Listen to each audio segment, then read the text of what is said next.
Hello guys and welcome back to the channel, thanks for tuning in. So today I'm going to be reviewing the PlayStation Portal. Now I've had this device for about 6 or 7 months now, and I thought it's the perfect time to do a review as holiday season is coming in now as well, and you might want to pick this device up or you may not want to pick this device up. So without further ado, let's get straight into the review. Now in my humble opinion, the PlayStation Portal is somewhat a niche device. It's ideal for those who are deeply integrated into the PlayStation ecosystem. Essentially, it's a streaming companion for the PlayStation 5. It offers a focused experience playing only games installed on your PlayStation 5 by remote play. It has a beautiful 8-inch 1080p LCD screen, which we'll get into later on. Sony does state that it does do 60 frames per second, but that's not a 60 frames per second all the time. It is going to drop here and there depending on your circumstance, so a lot of it is to do with your internet connection. The PlayStation Portal does a wonderful job in replicating that feel of the DualSense controller for the PlayStation 5, so I've never really felt like I'm using a handheld console or any fatigue or anything like that. The console itself does feel really comfortable in the hands, and I think Sony really nailed it in that aspect.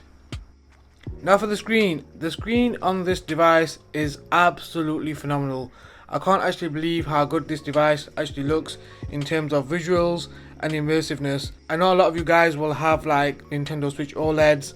I have a Nintendo Switch OLED and also the Steam Deck OLED. OLED screens are really nice, but this screen is no slouch. I've had no issues with the screen whatsoever. The viewing angles are absolutely amazing and it really does pop. The colors do pop and it is an amazing device all around in regards to the screen. I do want to take a moment and talk a little bit more about the ergonomics and also the build quality of the PlayStation Portal, because I do believe that these are the highlights of this system, especially for myself, being able to play Final Fantasy VII Rebirth for long periods of time. I think Sony really nailed it with the comfort. Sony does claim that the battery life does last between 6 to 8 hours. I think they got it kind of right. For myself, it was around about 5 to 6 hours maximum, especially having it on full brightness, full volume, and just smashing out some Final Fantasy VII Rebirth and also Persona 3. They were the main games that I actually played for long periods of time because I had to do a lot of grinding and a lot of leveling. You know what RPGs are like, guys. If you're into RPGs, you got to do a lot of grinding, and I think this was perfect. Now the only sort of difference that I found was the actual PlayStation DualSense controller has bigger sticks compared to the actual Portal itself. I do love the haptic feedback, and I also want to talk a little bit about the adaptive triggers here. Now the adaptive triggers are absolutely amazing, and I think Sony also nailed that as well. So if you press it slightly, you're going to get a little bit of movement on the vehicle that you're using of your choice, or if you put it fully down, you're going to go flying into the wall as such. So it's really good to have these little unique touches come from the actual DualSense controller itself onto the Portal, and I think that's what makes the whole experience way more immersive and fun.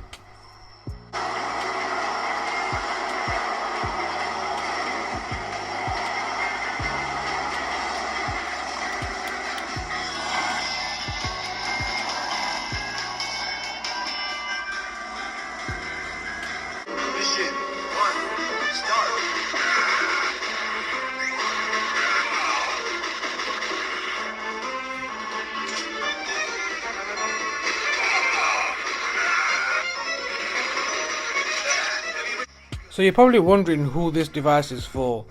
So it's not very tricky to answer that question, to be honest, although it is a good question to ask yourself.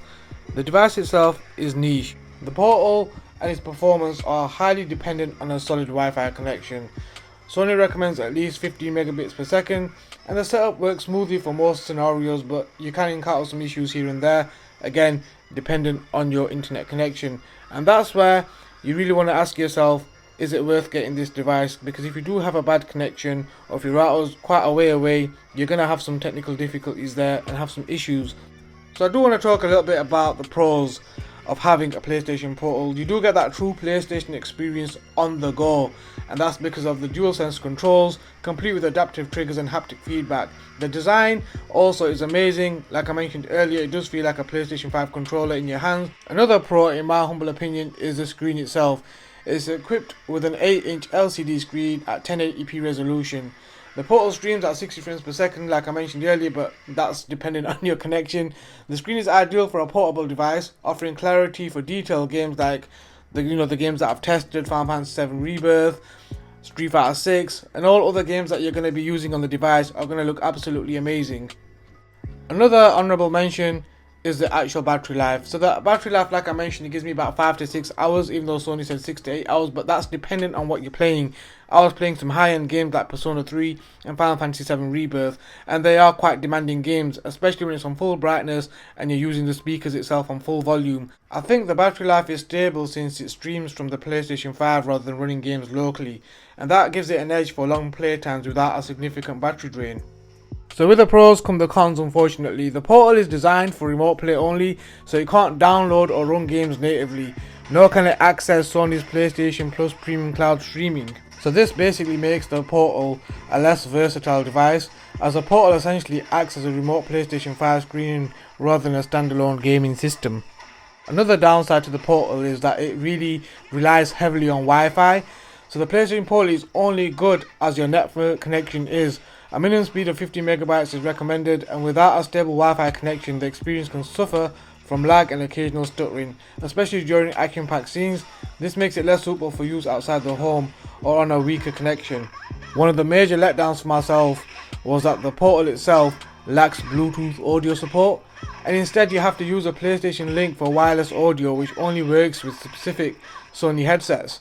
There is a 3.5mm jack for wired connection, but who's going to do that in 2024? That was really annoying because there was times where I really wanted to, immerse myself and put my Apple AirPods in and, enjoy the sound, but I wasn't able to do that. So that was a great big letdown, so I don't know what Sony were thinking by doing that. Just to summarize then, guys, for myself, I really enjoyed the PlayStation Portal, and it really did come in clutch for those times when I was really playing Final Fantasy VII Rebirth and also Persona 3. And it's going to come back into clutch for myself because I'm going to go back and do hard mode on Final Fantasy VII Rebirth, so that's going to be a tough one for myself because my family do use the main TV in the living room, so therefore I'm going to have to seclude myself in my office space and play that way using the PlayStation Portal. Now, it does excel at providing a convenient way to stream PlayStation 5 games with an authentic console feel, but the only issue is that it is tied to the PlayStation 5 ecosystem. I would recommend it for those who are dedicated PlayStation fans and looking for remote play without the need to go and sit at a TV and have a full setup that way. But also do bear in mind, guys, that it is less appealing as a standalone handheld due to its network dependency and limited functionality. And that was it, guys. I hope you enjoyed the review of the PlayStation Portal. It is holiday season. If one of your loved ones does want to have this device, you can pick it up. It may be on sale, it may not be. It is £199 here in the UK. Thanks for watching, guys. Please leave some comments in the comment section down below. Like the video if you liked it, or dislike it if you disliked it.